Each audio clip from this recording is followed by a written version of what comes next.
নমস্কাৰ সকলোকে আৰু মোৰ নতুন এটা ভিডিঅ'লৈ আপোনালোক সকলোকে স্বাগতম জনাইছোঁ। আশা কৰিছোঁ সকলো ভালে আছে। আজি ভিডিঅ'টো বহুত ধুনীয়া বিশেষ হ'বলৈ গৈ আছে, আপোনালোকে স্কিপ নকৰাকৈ চাব বুলি আশা কৰিলোঁ। এয়া দেখিছে বৃন্দাবন, আপোনাৰ গুৱাহাটী গণেশ নগৰৰ গুৱাহাটী কলেজৰ ওচৰত আপোনাৰ এইখন আশ্ৰম আছে। মই যোৱা এপ্ৰিলৰ 27 তাৰিখে মই তালৈ গৈছিলোঁ। ভিডিঅ'টো দিয়াত কিন্তু বহুত পলম হ'ল।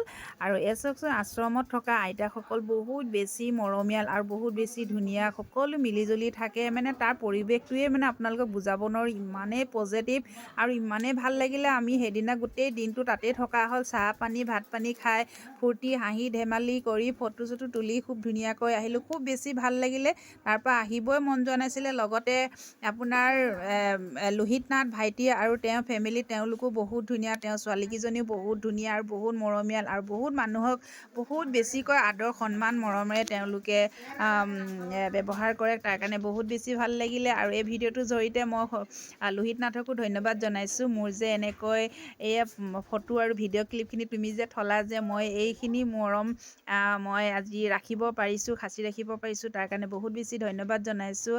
আৰু আপোনালোকক কৈছোঁ, আপোনালোকৰ সুবিধা মিলে আপোনালোকে তালৈ যাব, খুব বেছি ভাল লাগিব। কিনো নিম, আইতাহঁতক বিহু বুলি গামোচাকে পিন্ধালোঁ।